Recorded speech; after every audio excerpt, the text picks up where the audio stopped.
Podcast is now starting. All attendees are in listen-only mode. Hello, everybody. Welcome to our webinar, Persisting in the Face of Caregiver Difficulties, Switching from Pessimism to Optimism. I'm so glad that you took the time to join us. Hi, I'm Janet Edmunson, and I'll be presenting this webinar with you today.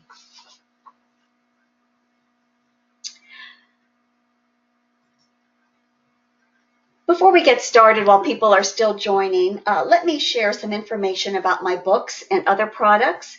They're available on my website at affirmyourself.com, and also you can get them from Amazon or your local bookstore.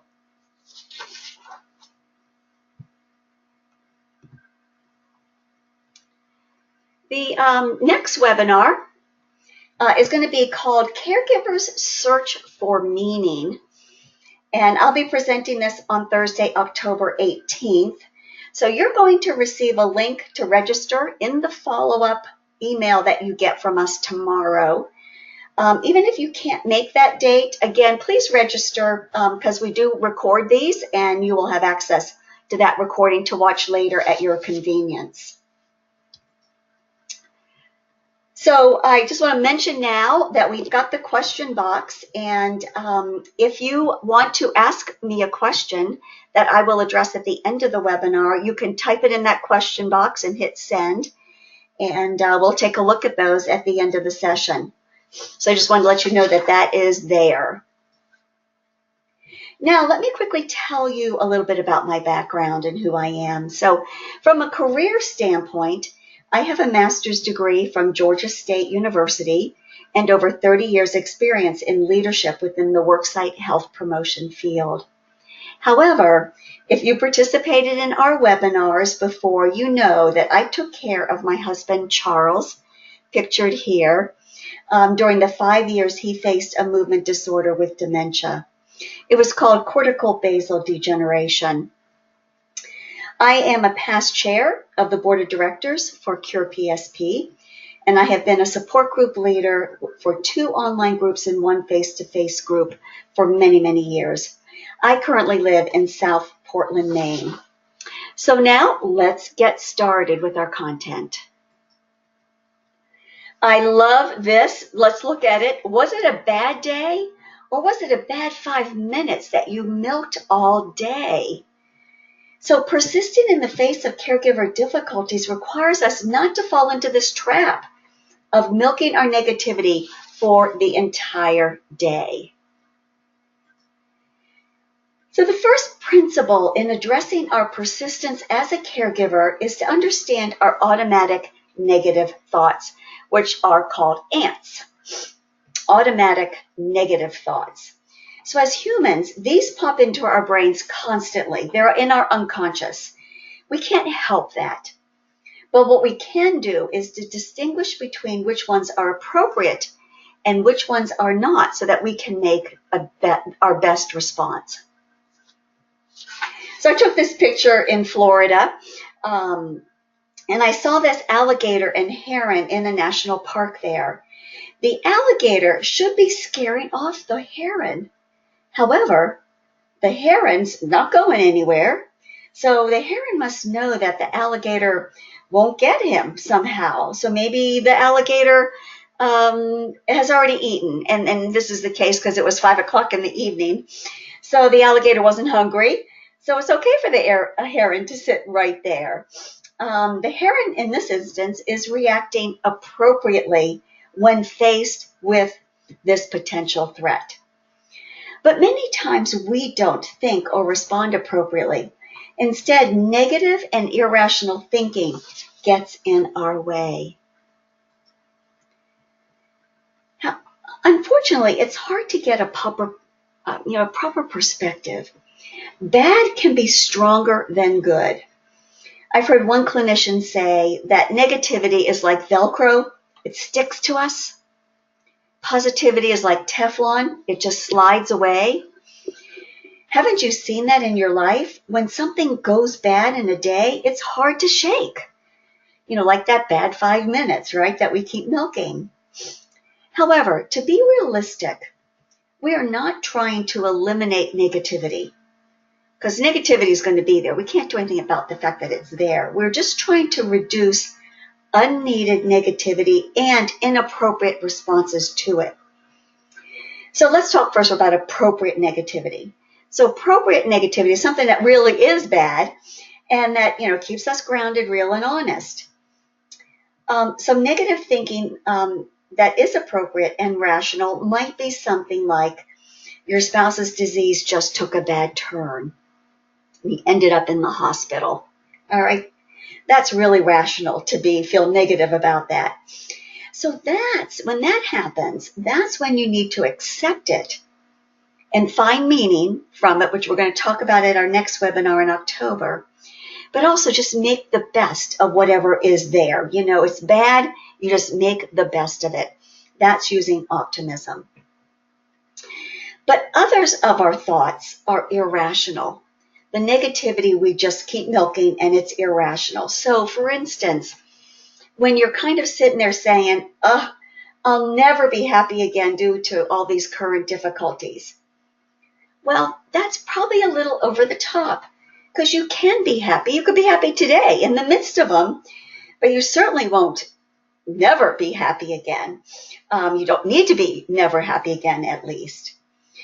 So we need to dispute that negative and irrational thought when it comes into our brain, because otherwise we'll just wallow in the disappointment. So just keep asking yourself, is there another perspective that I can take? So what we want to do is first is to catch ourselves, kind of catch that thought, that automatic negative thought, those thoughts that trigger our emotions and our feelings, and see if they are rational or irrational. Is this something that truly is negative that I have no control over and need to accept, or is this something that I can blow a little bit out of proportion and maybe I need to get my handle around it? So catch those thoughts as quickly as you can to give you the chance to evaluate them to see if they are rational and appropriate. Next, check. So once you're aware of the thoughts, check how accurate they are. See what is realistic about that thought. What is unrealistic? Is it true that I will never be happy again? As an example, I would challenge that, which gets us to the third thing, challenge. Are there healthier ways to respond to the situation than what might be initially coming out of my emotion? So here's where we weigh the evidence. Does the evidence support the thought we have, or does it refute it? Does it support all the weight we're putting on it and how we're milking it, or does it not? One way to consider challenging our thoughts is to ask ourselves what advice we give to a friend in the same situation. And if the event is truly a bad thing, we can challenge ourselves to keep our thoughts from being unnecessarily catastrophic and determine what we can accept about it. So what is the evidence that I could never be happy again, kind of going back to that example? Or is there opposing evidence that I could still find happiness even during these difficult and sometimes tragic times? So ask yourself, have you exaggerated how bad it really is? Have you blamed the wrong person? Could there be another explanation for what happened? So when you think about handling these automatic negative thoughts that come to you, you can think about using this thought worksheet. Here we list the event, or what is that negative thing that just happened? That's a situation. And then we list our feelings. Are we feeling anxious or scared? What are our feelings? And then what's the automatic thought that came out? What's the thing that just popped into our head, right? And then check it, challenge it, and get to more of a realistic thought if that automatic thought is not rational. So let me give you two examples, one that's irrational, negative thoughts, and one that's irrational. So an irrational one might be, you're driving down the road, you get a flat tire. So now you're frustrated, you're feeling like, the world's against you. This is just one more thing that's happening to you. Those are the feelings that you have. So your automatic thought is, I just have all this bad luck. I can't, this is going to be the worst day ever. I can't, this is just taking things down a rat hole I can't handle, etc. Is that realistic, though? No, realistically, you know what? It's just a flat tire. Yes, it's a pain in the neck. I need to get it fixed. It's going to take extra time, but I can get through it. That would be a more realistic thought. Now let's do another situation where the negative situation is really a rational one. So the event or situation is that on top of caring for, let's say, your spouse, your loved one, your mother is then diagnosed with Alzheimer's. So your feelings are, despair. Oh no, you can't handle another situation. You're already dealing with one. How can you handle another? And so you're feeling very overwhelmed and sad and just poorly handling and feeling like, how am I going to handle this? So the automatic thought there might be, oh my goodness, what can I do? This is bad. This is just more than I can handle. Is that realistic? Well, yeah, in some ways it is. So this really is a bad situation, and it is going to be difficult to handle. So your realistic thought wants to accept that and then say, okay, I'm accepting this. My feelings are real. Now, what can I do to try to get through this? Who can I get to help? Where's my support going to be? What do I need to learn? And you just got to get your path forward. It doesn't negate the fact, though, that really is, another terrible situation that you're dealing with. So our energy flows in the direction of our attention. So where is our attention? Is it more optimistic about what we're dealing with? Or is it pessimistic, really milking that negative? Let's see how to determine this.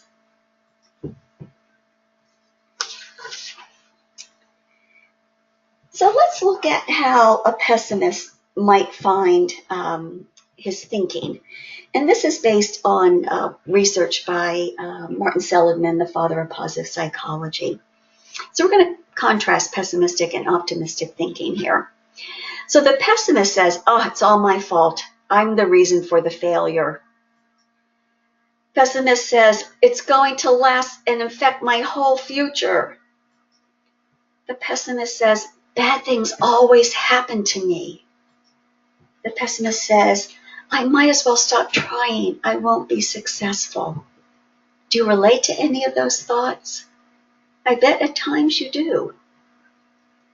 But we want to talk today about optimistic thinking. So what would the optimist be thinking through some of these difficult things? What's our self-talk when we're faced with a challenge or a setback if we're more optimistic? Well, we might say, I know why this happened and I can correct it. It doesn't have to happen again. That's if you screw up or make a mistake. Next is, I had a bad or an off day, right? So it's just that one day. It's not your whole future. The next is, this bad thing is temporary, and besides, it is only one part of my life. Now, these are the ebbs and flows of the day-to-day things. Definitely the illness of your loved one is not temporary, and you are dealing with that more on a continual basis. But the things that happen day to day, those little things, those frustrations, they are temporary. And finally, optimist thinking would be, I am confident that I could change it with persistence and a better strategy. So you can change the bad up and down, ebb and flow, maybe, or you can change your attitude about it and be confident that you will get through it.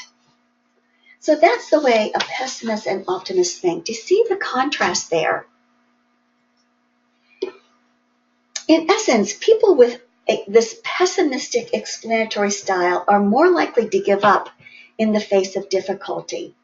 They tend to blame themselves when things go wrong, see setbacks as evidence of worthlessness, and lose motivation in the face of obstacles.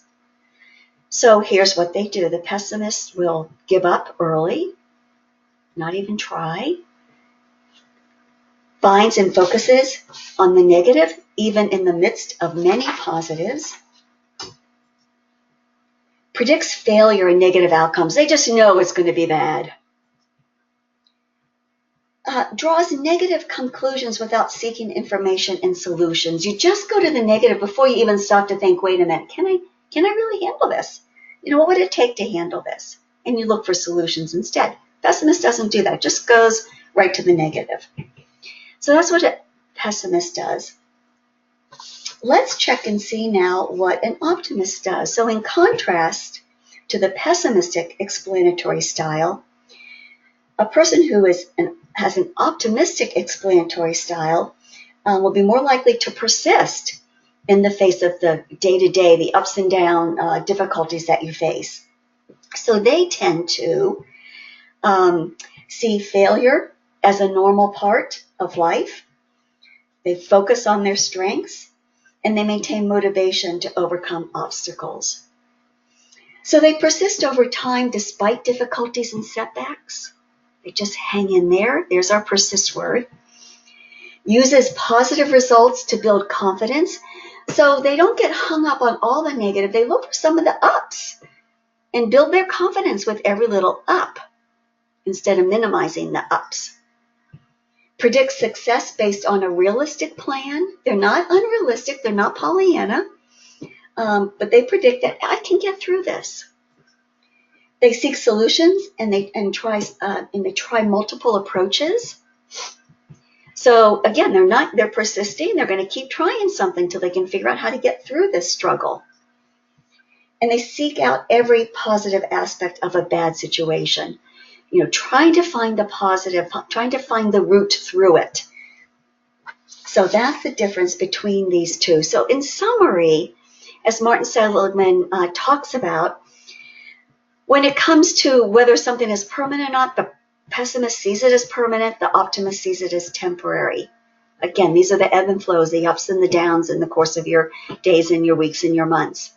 Pervasiveness, the pessimist sees it as universal. It's totally covering every aspect of my life. And the optimist sees it's just specific to that one up, that one down, that one situation. And then personalization, the pessimist puts it internally. It's all my fault. The optimist can be more external. These are just things that happen. I don't have to own that they are all my fault. So the good news is that research is demonstrating that people can learn to improve their optimism. So even if you related to the pessimistic thinking as we've gone through these slides, you can still bring in more optimism. But before we get to those solutions, let's look at the struggle many of us may be facing or have faced in our caregiving. So what does this negatively look like for caregivers? What would be examples of our pessimistic self-talk? So looking at this, we're looking at things from a pessimistic point of view. Here's what you might say. One self-talk might be maybe, poor me, why do I have to be the one with a sick loved one? Is someone punishing me? Or maybe your self-talk is this, I just can't do this anymore. This is never going to end. I'm too overwhelmed. Or maybe your negative self-talk is this, things in the house keep breaking down. I've had it. My loved one used to take care of these things.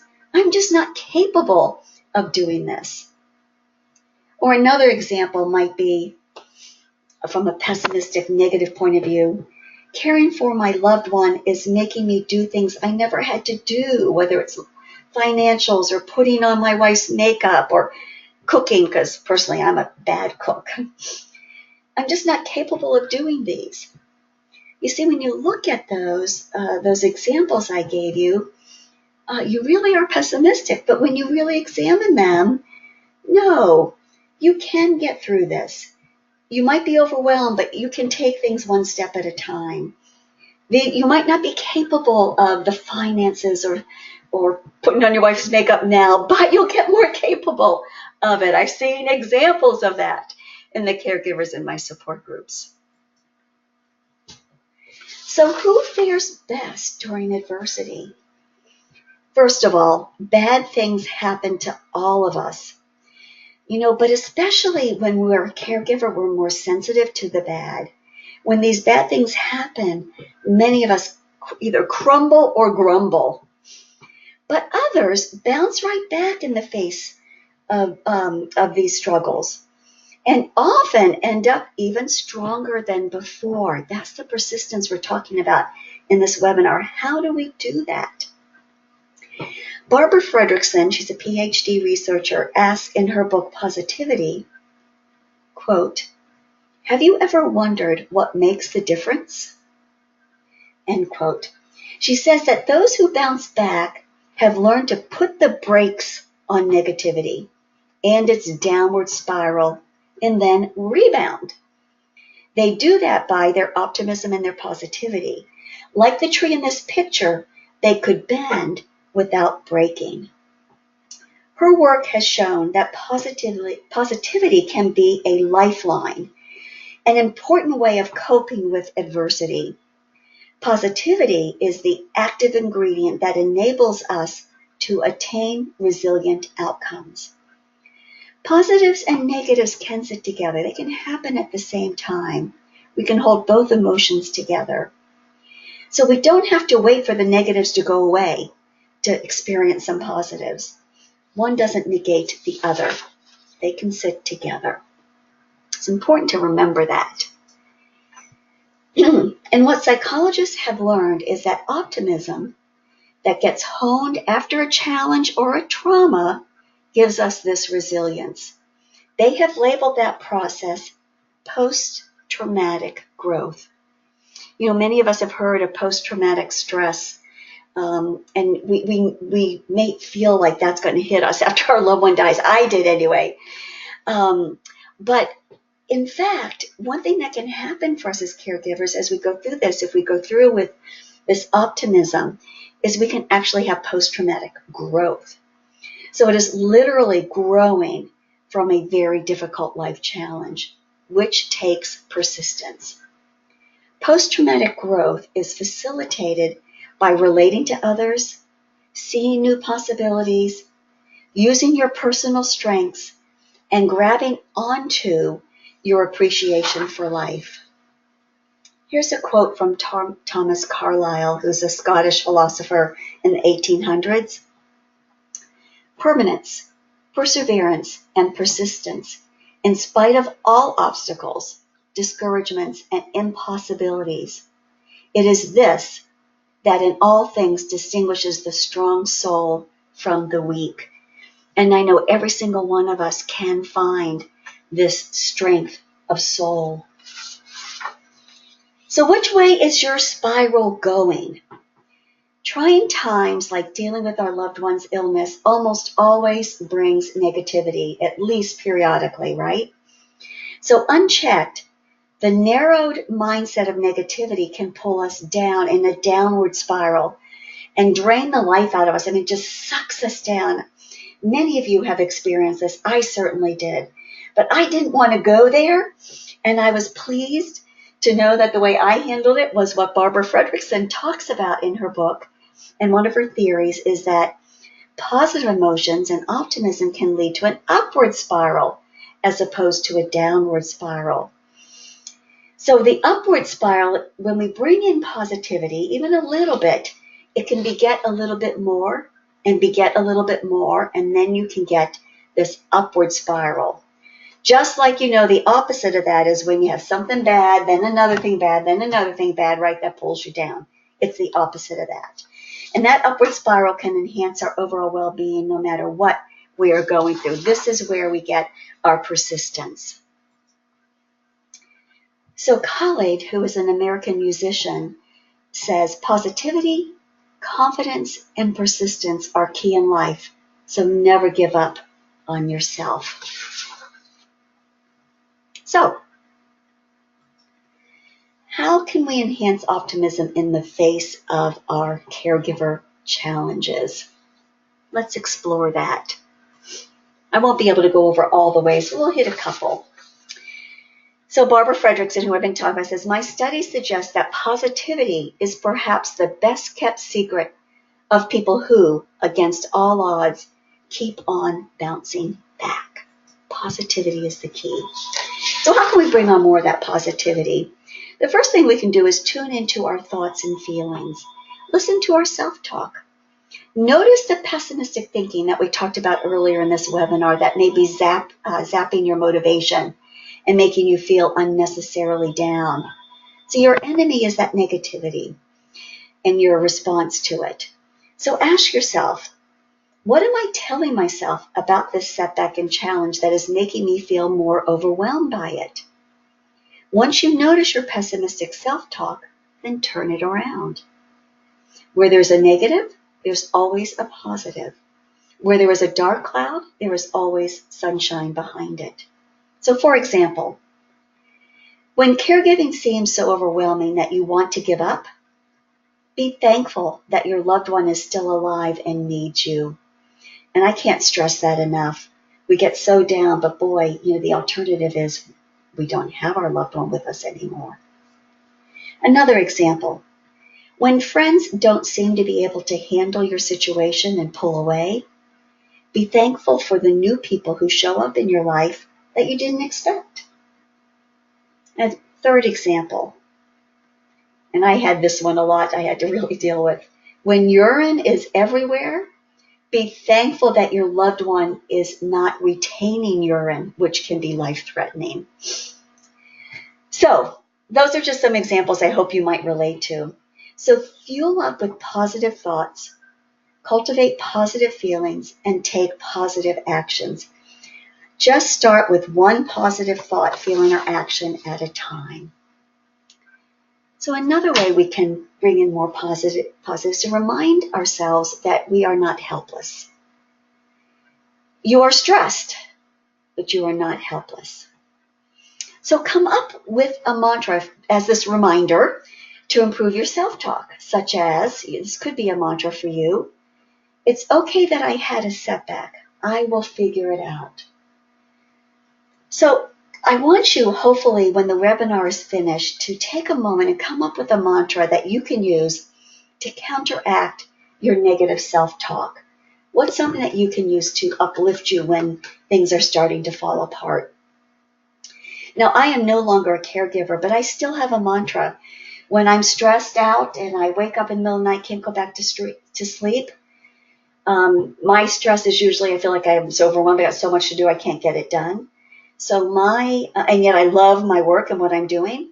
So my mantra is, I will get it done and it will be fun. And I repeat that to myself over and over. And that just brings about more understanding in my own heart and mind that I'll get through it. So come up with a mantra to remind yourself that you're not helpless. The next is have realistic expectations. You may have heard the saying that bad things come in threes. Boy, I wish that was it. I found that they came in sixes and sevens, and you probably can relate to that. But that doesn't mean I have to have a pessimistic attitude, even though they keep hitting me and hitting me. What it means is I have to dig real deep to find and keep an optimistic attitude. So adopting an attitude that bad things do happen and being realistic about this can help keep us from going down the negativity spiral of disappointment and the woe is me, because I'm expecting that bad things are going to happen. It's not going to shock me. It is going to happen. So don't only be realistic and expect that bad things will happen, but also then be optimistic that you can get through each of these. You will build tremendous strength and post-traumatic growth from them. And if you've heard me speak over the years, I've talked about a time when Charles ended up in the ER. And I didn't know what was wrong, and I was having all these terrible bad symptoms. But in the process of being in the ER late in the evening, then bringing someone else in the room next to us, which was not a room, it was just separated by a curtain, while I was trying to catch a quick cat nap after Charles had settled down a bit, she robbed me. She picked up my purse and stole my stuff.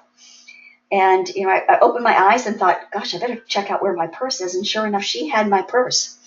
And I realized after going through it that she didn't just pick it up. She had already gone through it and had taken my stuff. So here I am struggling with Charles being in the hospital. He was going to be admitted. We didn't know what was wrong. It was just sort of this new thing happening, wondering what it was. And yet in the emergency room, I get robbed sitting next to Charles. So these things happen, and this is what I'm saying. They happen in 6s and 7s. So expect that this is going to be a rough journey. And then you'll find terrific growth. Because after handling that situation, which was so overwhelming, I got to realize, I got through it. I did it. And you will feel the same thing as you get through the rough patches. And another thing is just try to adopt positivity habits. So if you know habits, they take practice, they take honing. So I'd like to share a few positivity habits that research has found helpful in growing your optimism. And some of these are very simple. And let's start with this first one, which I'm sure many of you have heard of. But it's a very powerful one. Grow your gratitude. This can be easy to do in good times, no problem, but it will really take proactive practice in difficult times. Gratitude is a wonderful skill to practice, as it is highly effective increasing happiness. Simply thanking your loved one and others for the kindness they show is a powerful, positive energizer for you and for them. So it becomes infectious. People who struggle with pessimism often find it helpful to keep a gratitude journal where they jot down each evening what they're grateful for. So I had some close friends in one of my last full-time jobs, and a couple of them were really struggled with some depression. And going to psychologists, this is what they had them do, to jot down what they're grateful for. And when these friends of mine described this, it was a practice that really helped them. Another way to grow your gratitude is to simply just ask yourself each evening, what are 3 good things that happened in your day? At first, it might be hard to find them, especially on a bad day, but that's when you really need to do it. And I assure you those bad things are there. Remember, positive and negative can sit together. You can have a terrible day and still have had a wonderful giggle somewhere along the line, or received a nice gesture from somebody, or whatever. So we don't want to lose those. We want to remember those and then savor those, which is my next tip. There is research about this, to savor the good. So once you start to pay attention to good things in the evening, you will probably start to notice them, actually even when they're happening. And when you do, savor them. Take a moment and absorb the peace, the calm, or positivity in them. Then you'll have that emotional reserve to use when a frustration or challenge hits, so you can persist through it. By having had these savoring moments, you'll be renewed. The next positivity thing you can do is monitor your mood. When you're low, we stop doing the very things that used to make us happy and thus perpetuate our sadness. So one way out is writing down all of our happy moments, like the smile your loved one gave you or a short phone call you received from your best friend. Then to keep your mood up, proactively and purposefully build these kinds of things back into your life. So instead of waiting for good just to happen to you, proactively and make good things happen. So you reach out to a friend. You share a happy past experience. So this is where you kind of savor the past with your loved one, so you both can relive it and enjoy it. Again, this positivity action can help shore you up so you'll be able to persist through the difficult times. And another way to shore yourself up is to value your worth. Since the psychological constructs of sadness and negativity lie in low self-worth, appreciating who we are, the values we stand for, and the strengths and passions that define us is crucial for a sense of aliveness. Take time to reflect upon the best versions of yourself and on the legacy you'd like to leave behind from this caregiver experience. I find so many times we just are beating ourselves up. Just stop beating yourselves up. Start looking for your value and your worth. And finally, one that I keep saying almost in all my webinars, it ties into almost everything, is connect with others. We are the most social species on the planet. We're wired to connect with others, to feel safe, soothed, secure, but also to feel happy. Ironically, sadness and negativity disconnect us from others at the time when we need them the most. And that negativity and sadness engulfs us in that downward spiral, as we talked about earlier. To counteract that, start by making a list of people who are your source of support, beyond just your loved one, and make a plan to reach out to them.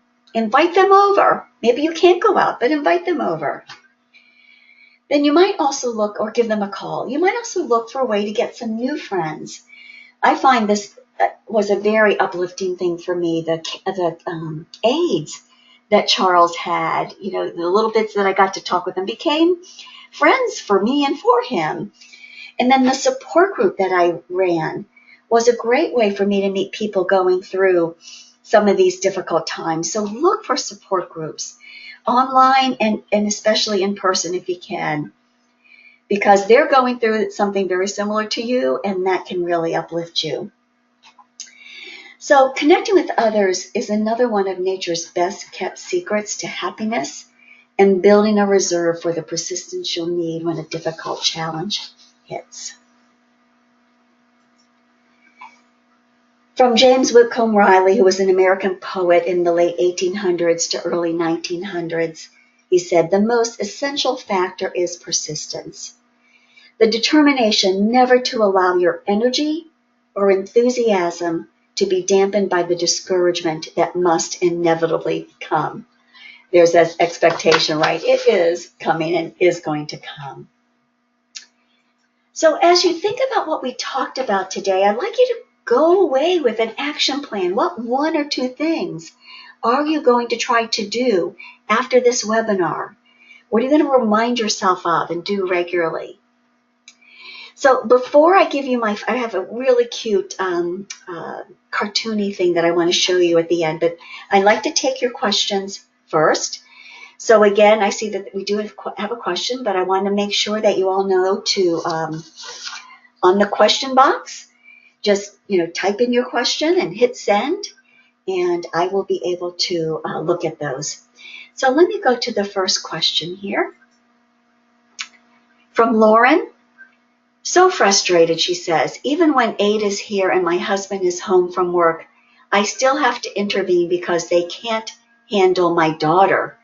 I also work full time." So I think what you're saying, Lauren, is these are the 6s and 7s.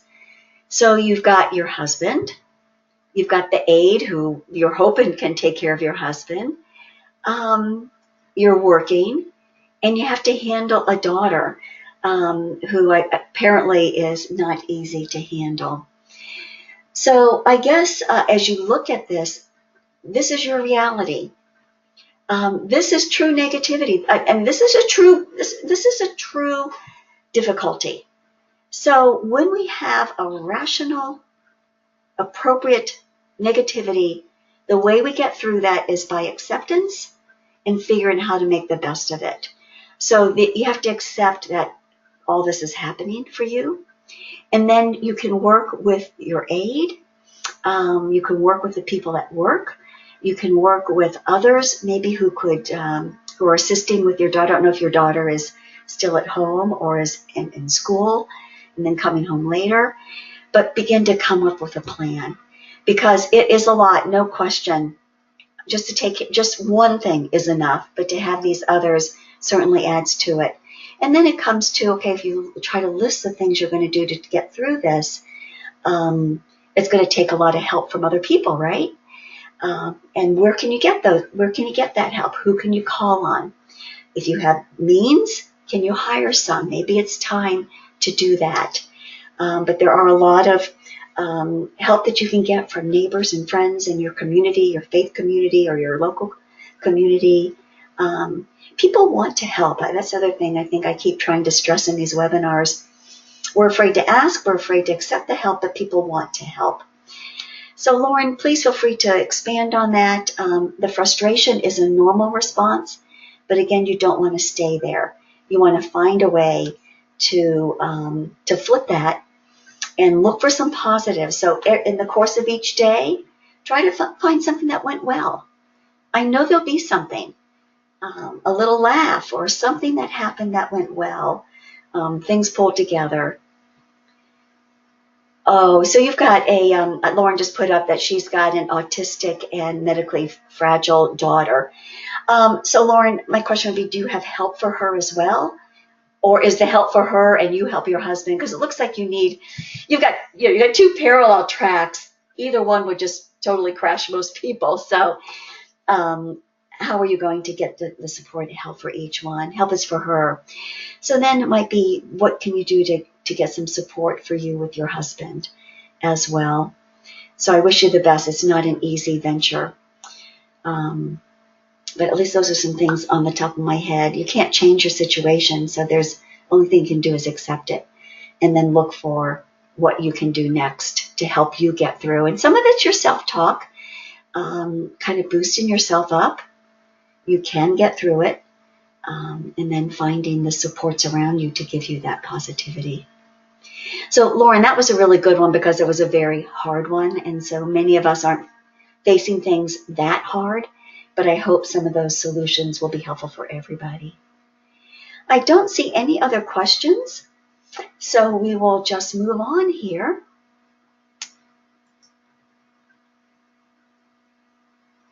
All right. So, again, my reminder, the next webinar is on October 18th. You'll get a notice about that coming right up in the email we send out sometime later tomorrow. Also, just about all of my webinars for the last number of years, many years, are now up on YouTube. So you can just go to YouTube and type in Janet Edmunson, and you can subscribe and get to all my past webinars. I hope you'll take a look at some of those. Again, I've got a book out about my experience, which I hope will uplift people, either on audiobook, e-reader, or a book. You can get that on Amazon or at my website, affirmyourself.com. Here's my final thought. Now, I'm going to describe this because I know some people are just on the phone.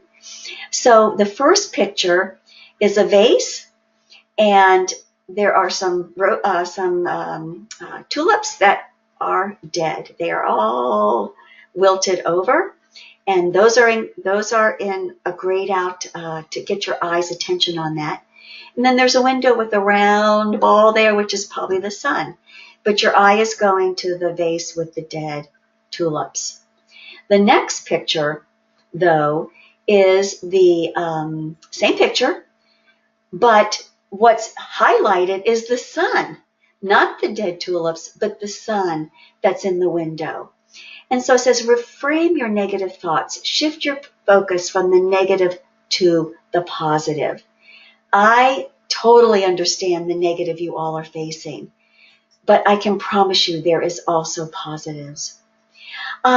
We have gotten two more comments and questions, so let me take a moment before we sign off to address those. Deb asks, how do you allow yourself as a caregiver to make time for yourself when you're being torn between taking care of your spouse and all the household items? Deb, this is a common concern for almost everybody, probably everybody on this webinar.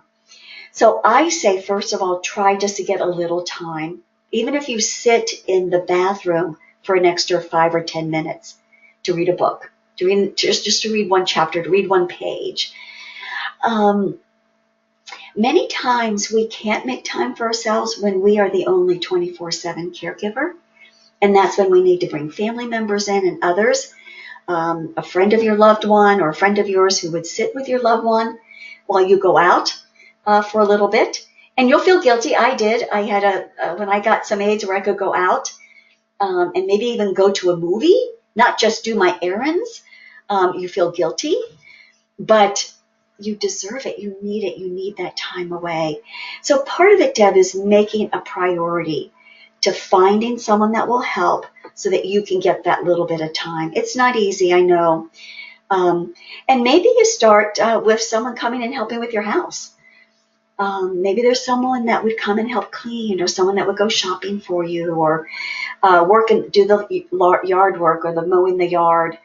Some of this might take financial means, and if you don't have that, you look for the volunteers who, again, want to help you. I get it, Deb, but I know there are ways to look for that time, even if you squeeze a little bit, like I say, 5 to 10 minutes here and there. I had one guy who would go out and had a chair in his garage. It was the only way he could get away for a few minutes. Wendy says, Janet, thanks for offering the webinar. It's quite helpful to keep things in perspective while dealing with caregiving. Thank you, Wendy. That's what I'm hoping. It's not easy, but it's good to be reminded, I think, every now and then that we can get through. And having a good perspective, not negating the negative, but having a good perspective to still keep looking for those positives that are still there. So with that, I'd like to say thank you. I hope to see you at my next webinar in October, or in some of the other groups that you see me interact with. And I wish you a lot of peace and comfort in your caregiving responsibilities in the midst of the difficulty, that you'll have the persistence to get through. My best to you, and good night.